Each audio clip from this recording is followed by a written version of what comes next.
From the CISO series, it's Cybersecurity Headlines. These are the cybersecurity headlines for Wednesday, December 10th, 2025. I'm Sarah Lane. Spain arrest over data records. Spanish authorities arrested a 19-year-old in Barcelona for allegedly stealing 64 million personal records from 9 companies and attempting to sell them online. The data included names, addresses, emails, phone numbers, DNI numbers, and IBANs. The teen used multiple accounts and pseudonyms on hacker forums. Computers and cryptocurrency wallets linked to the sales were confiscated. Separately, Ukrainian cyber police arrested a 22-year-old who sold access to hacked social media accounts using custom malware and a 5,000-account bot farm, facing up to 15 years in prison. Goodbye, Dark Telegram. Kaspersky analyzed more than 800 blocked cybercrime channels on Telegram and found the underground is steadily moving away from the platform due to rising shutdowns. The median lifespan of illicit channels grew from 5 months in 2021 through 2022 to 9 months in 2023 through 2024, but blocking activity accelerated since late 2024. Telegram's lack of default end-to-end encryption, centralized infrastructure, and closed server code make it less attractive to experienced operators. Scammers poison AI search results. Scammers appear to be manipulating the public websites that AI tools rely on, causing systems like Google's AI Overview and Perplexity's Comet to recommend fraudulent customer support numbers. Researchers at Aurascape's Aura Labs say that attackers are planting GEO and AEO optimized spam across compromised government and university sites, WordPress blogs, YouTube descriptions, and Yelp reviews. LLMs then scrape and merge this poison content into answers that look legitimate. Tests showed bogus numbers for Emirates and British Airways surfaced by both Perplexity and Google.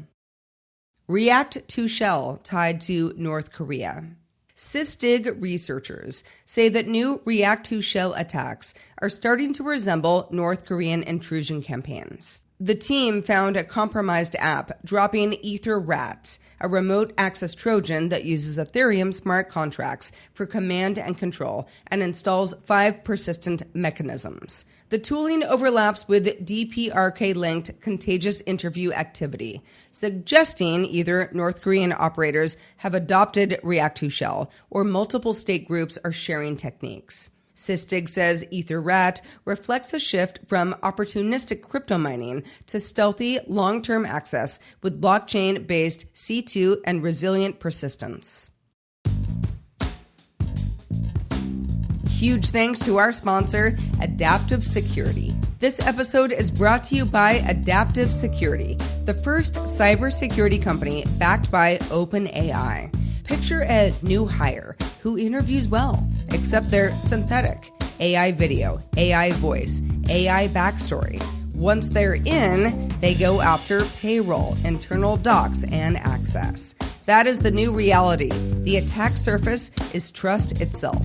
Adaptive fights back with realistic deepfake simulations and training that actually sticks. Learn more at adaptivesecurity.com.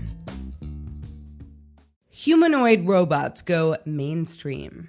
Security experts warn that the rise of AI-powered humanoid robots poses new cyber risks, including the potential for physical botnets. With forecasts of billions of robots by 2060 across industries and households, vulnerabilities in connectivity, AI learning, and embedded sensors could allow attacks, espionage, or hijacking. A recent proof of concept exploited Unitree Robot's Bluetooth interface, allowing wormable malware.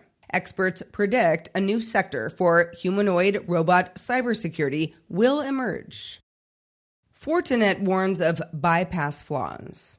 Fortinet patched critical vulnerabilities in FortiOS, FortiWeb, FortiProxy, and FortiSwitch Manager that could let attackers bypass FortiCloud SSO authentication. Exploits abuse weak cryptographic signature verification via malicious SAML messages. FortiCloud SSO is not enabled by default, but admins should disable it if it's active until updating. Additional fixes address unverified password changes and hash-based authentication bypasses. Khashoggi widow files complaint. Hanan Aladar Khashoggi has filed a complaint in France, alleging that Saudi Arabia infected her devices with NSO Group's Pegasus spyware before Jamal Khashoggi's 2018 murder. The filing cites Citizen Labs analysis showing both her phones were compromised, likely during questioning in the United Arab Emirates, and argues that interception is linked to events leading to her husband's death.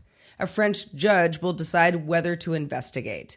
A U.S. judge dismissed her earlier lawsuit against NSO in 2023. Castle Loader as Grey Bravo expands malware service.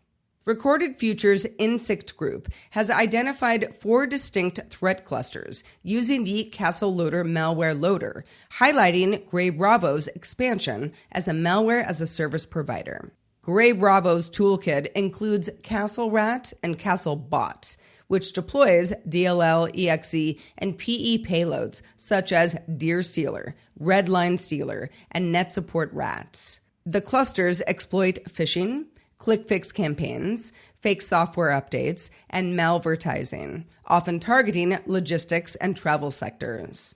Operations leverage multi-tiered infrastructure, including Tier 1 C2 servers and VPS backups. If you have thoughts on the news from today or about our show in general, be sure to reach out to us at feedback@CISOseries.com. We really want to hear from you. I am Sarah Lane reporting for the CISO Series, and you stay classy, Planet Earth. Cybersecurity headlines are available every weekday. Head to CISOseries.com for the full stories behind the headlines.